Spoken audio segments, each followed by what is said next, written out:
Welcome to the Gapster channel. Today I'm excited to talk about 10 things that are going to help improve your hi-fi system. Most of them don't cost hardly anything or very little. I'm going to throw in a few things, few ideas that you probably haven't heard too much about, and that's probably what's going to make this list a little more exciting. We're going to start with number 10. Number 10, grouping power cords with interconnects. Like basically you don't want anything that's carrying power like your 110 volts, or if you're in your 220, close to your RCA connector, XLR connector, anything going from your preamp to your amp, and all these, we call those interconnects. So you want to keep them separate, and the reason is the AC power cords, they can cause quite a bit of interference.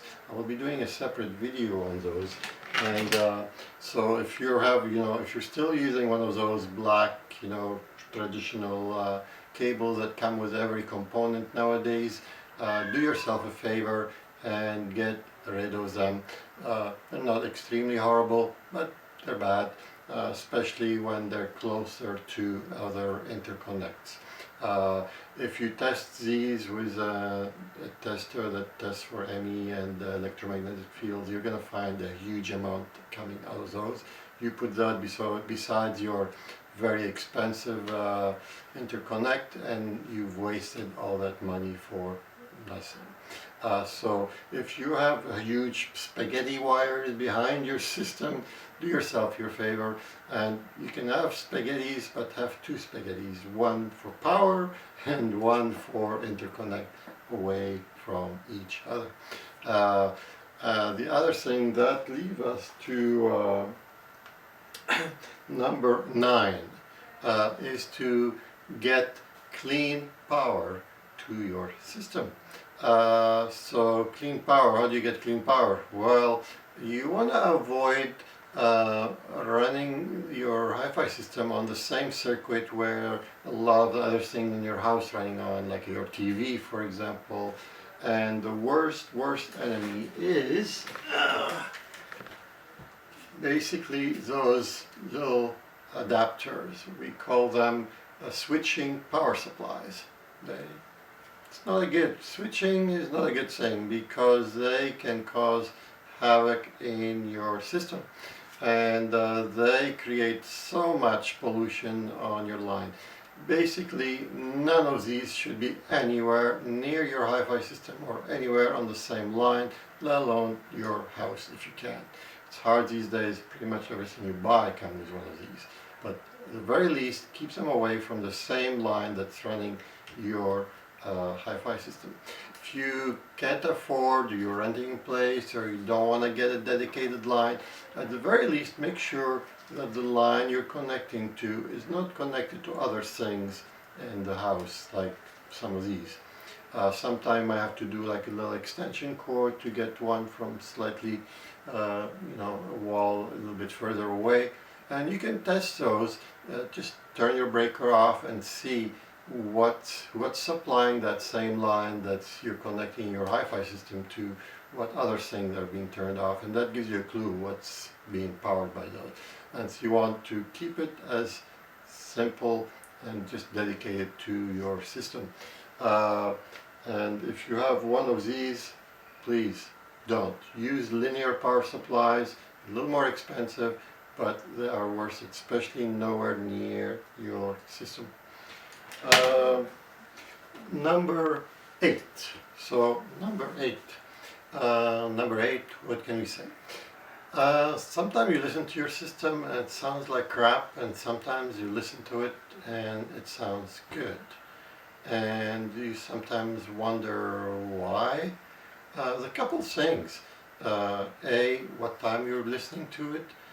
Often if you listen at night when not too many people in your house are running around and causing noise, and also the overall noise in the whole city where you're in will be a lot less. So the less noise in the background, the more you're going to enjoy the music. And the other thing is that you need to find well-recorded music. You can't listen to very badly recorded music and expect your system to sound good. It's not going to sound good, and you're going to be frustrated. Not all music is equal. Some are extremely well recorded and some are extremely poorly recorded. And you need to figure out and try to find some good music that well recorded, and then you can really test your system and see, and you will appreciate your system more. This is another video about what's good music and well recorded music. Everybody has different taste, but just give you just a small example. Look at Fink, F-I-N-K. He's got an album recorded at the Union Chapel in London, and you've got this beautiful chapel background sound and well recorded sound. You'll find your system will come alive even if you didn't have the best system. You will see the difference in sound. For example, you can look at Malia, M-A-L-I-A. For example, the Celestial Echo track, also very well recorded. Almost all her album is in pretty good. Another band called Yellow, but not with a W, it's Y-E-L-L-O, and they also have great, well recorded music, and that should help you appreciate the system and really understand the difference between well recorded and badly recorded. Sometimes the music doesn't have to be, perfectly. Some of these well recorded, they could be adding a lot of things to make it look out of phase and stuff like to make it sound great. Yes, it is cool. But also there's some music just very simple. It could be a vocal artist and they're very well recorded. You could really hear, like when the saliva and the swallowing or something, you'll hear that sound and you can tell that you have a good system, and you can tell it is a good recording. Number 7. Number 7, we're going to talk about reviews. Ever wondered why sometimes you'll see a certain product, let's say a new pair of speakers, suddenly being reviewed by quite a few different reviewers? These are the ones you need to kind of be very careful about. When you're trying to buy something, it's good to listen to reviews, and often they will tell you they're honest. They are trying to be honest and tell you what's good and what's bad. But often a lot of things are good. Pretty much everything they review is good because they don't like reviewing bad stuff. So if you buy something that's been reviewed as a good review, yes, it's good, but it may not be good for you, and it also may not be the best. And sometimes it's kind of a gray line. Companies often push products to reviewers to bump up their line, and there's some reviewers get some incentive, some don't, but it's hard to tell. But the end of the line is, take reviews with a grain of salt. Yes, listen to them, and often they have very good advice and great things, but those things may not be the best thing for your situation, for your room, and for the type of system you're looking at. And it's best to buy things more based on things that are not talked about a lot often are also equally, if not better, than things that are being talked about a lot. And so yeah, take those reviews with a grain of salt. Number six, we're gonna go back to a bit of cables. And when you're trying to improve your system, don't just run and spend, thousands of dollars or hundreds of dollars on a cable when your system is only, let's say your system is worth $2,000. You don't want to spend $500 on cables. You probably much better spend that $500 to improve your speakers or your amplifier or your DAC, rather than to spend it on cables, because you are most likely not going to see any difference uh, in your system. Uh, you won't start seeing cable differences till you get quite high up in your system, and your system becomes quite revealing. And this is when it's worse to spend a bit of money on cables. But as long as your system is not super high end, don't waste too much money on cable. And even when your system is quite high end, you still don't want to, there's like the law of diminishing returns. Yes, you don't want to get the worst cables. By buying decent cables, you're going to get good improvement, but at a certain point, you're not going to get huge improvements. And keep things reasonable. You don't have to buy the brand name cable that costs X and many hundreds of dollars, if not thousands. I'll give you an example. Let's say power cables. Power cables are important, especially on equipment that drains a lot of power, mostly like amplifiers. And the preamplifiers a little bit as well, but it helps with every equipment. But these are the most vulnerable to. And also, like I said earlier, most power cables that you get, they are not shielded. You want to get a shielded power cable. That's the very least you should get. And they're not super expensive. You can get them online for around $50. And if you grab a shielded cable versus a non-shielded cable, and you try to run a test on how much ME and electromagnetic fields they're sending, is a huge difference. I will do that test one day, and I'll show you guys. But basically, buy a nice shielded cable for $50.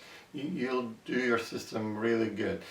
Above that, you're not going to see a huge improvement. There'll be minor, small improvement, but from this to a shielded cable, there's a huge improvement, especially when your cables are close to interconnects and they cross each other. And sometimes it's hard not to have them a little bit close to each other.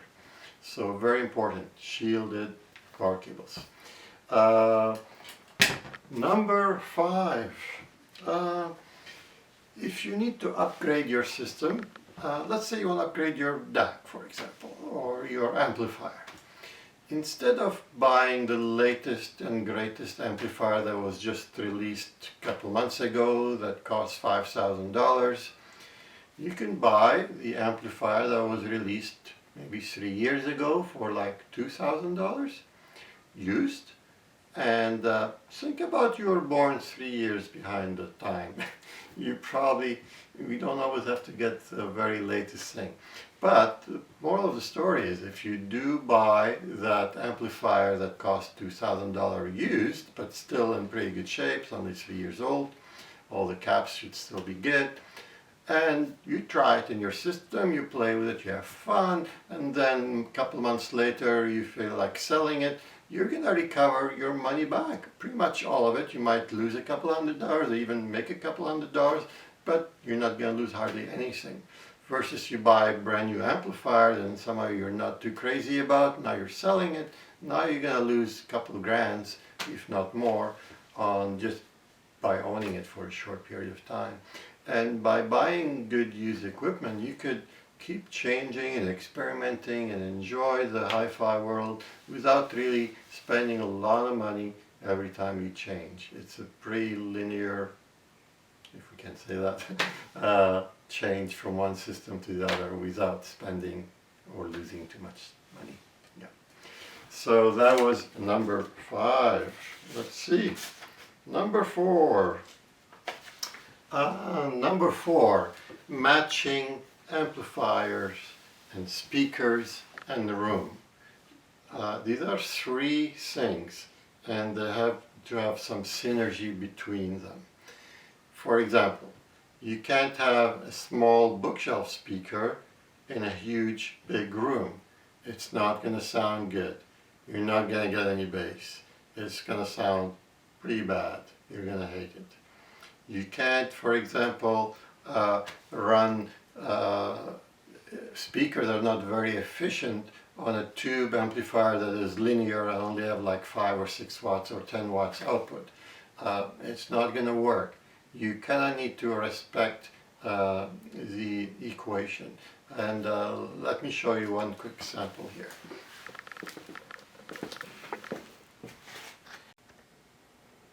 So I bought this single-ended tube amplifiers. It's a Yakin MS300C, and it's, I believe, I could be wrong, but it's 12 watt per channel.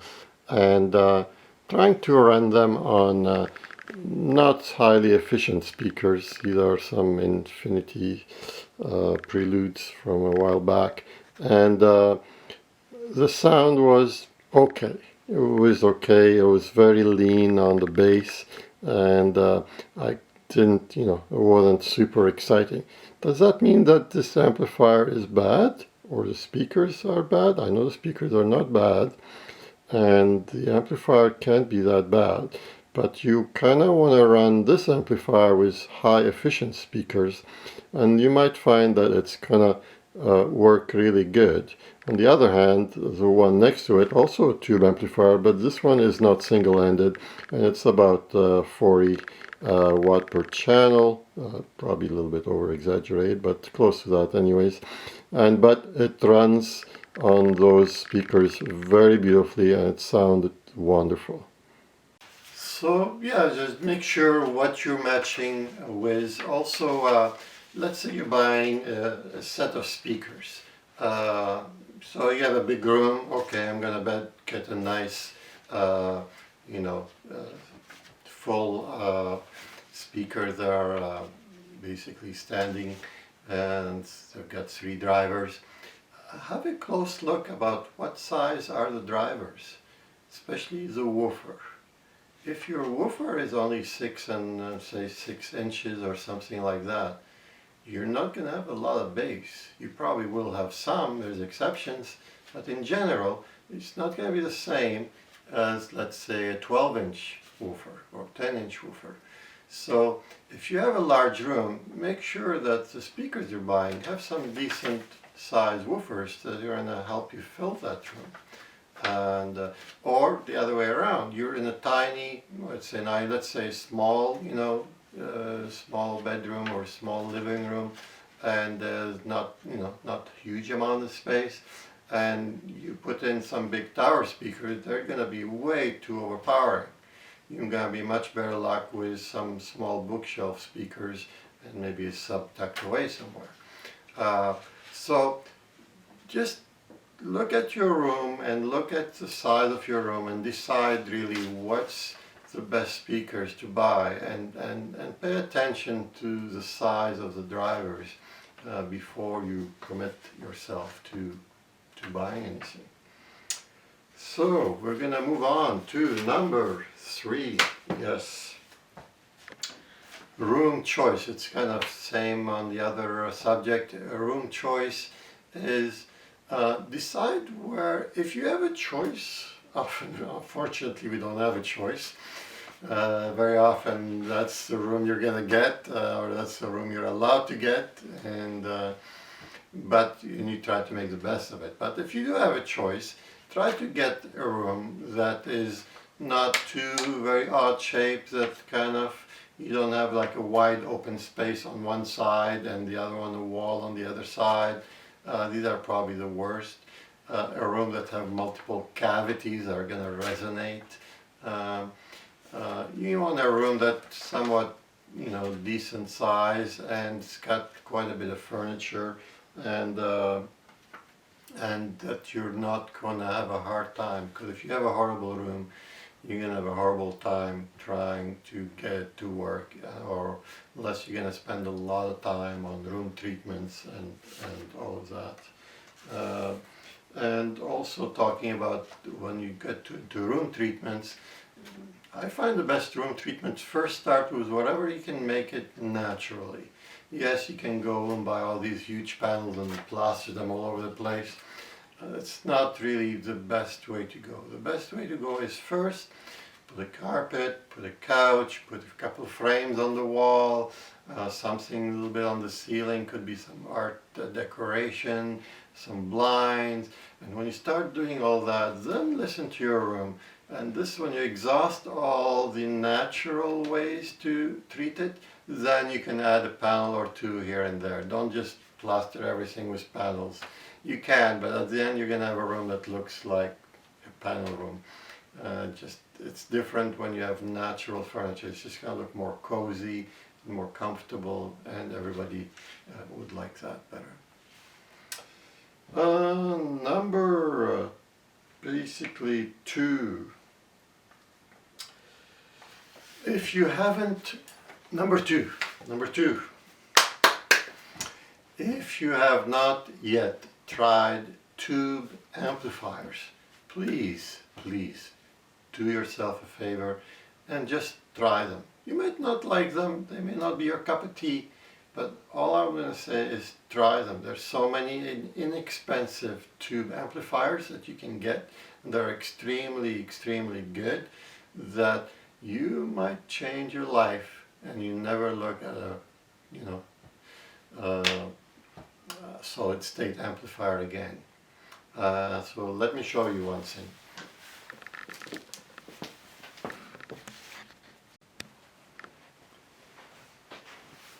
So this is a tube amplifier. It was my very first tube amplifier. It's a Yakin MC13S. It is an incredibly great amplifier. No one talks about it now because it's probably a few years old, that came out, and no one's pushing it, and there is no marketing behind it, but it's an extremely great amplifier. It's probably in par with some of the newer ones that are coming out now, like the Wilson's and the Dodge and all these things. It's especially if you change some of the tubes, get yourself a couple of decent tubes in it, and you will get yourself a beautiful amplifier. You can buy them used on the market around $700 Canadian. That's like probably $500-600 US. It's like dirt cheap, and it's got about 30 some power amp on each channel, and so it's not a slouch, and it can punch some good bass and good vocals. Especially if you want to change tubes, start with the 12AX7s and AU7s before you do the EL34s. That's where you're going to get the big bang. And basically, have no incentive. I'm not pushing this particular amplifier. I just happen to like it.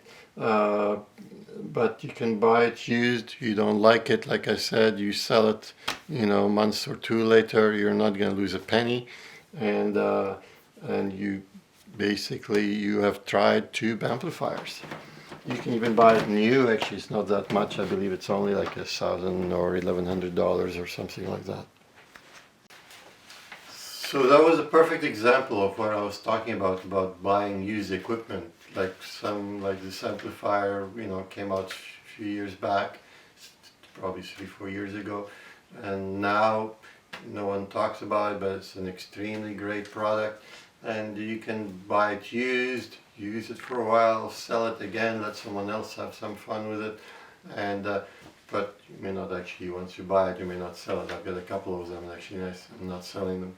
So, but that's what I'm talking about. We can also try some of the like the Wilson R8, also a very good tube amplifier, but this one you can't buy it used yet for a good deal. It's still, price is high, still in demand, but a couple of years from now probably you can pick it up for much cheaper.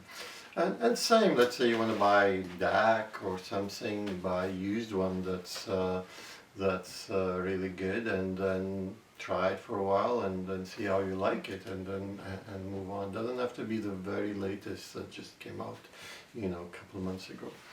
And that leads us to the number 1 tip, and this one you probably heard a lot about. Probably guessed it. It's speaker location. Make sure you move your speakers around till you get the best sound. Don't just have them stuck beside the TV in the corner, and stuff like that. In general, start with, you know, 3 to 5 feet from the back wall, 3 to 5 feet from the side wall, and put yourself about a triangle in between, and start from that position and move around. Again, this is not a video about speaker placement, but this is just a, you know, quick getting started. And experiment with moving yourself, moving the speakers, a little bit of towing here and there. Listen to some good, well-recorded music, and then you can see the difference between each position.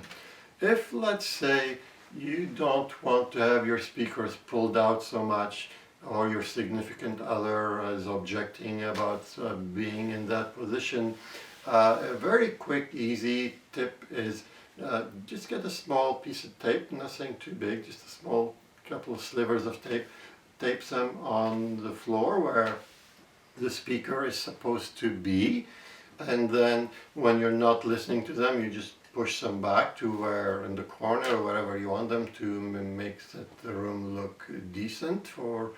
And when you want to listen to them in a, you know, critically, and you're actually in a listening mode, and you pull them back in where they should be because you have it all marked.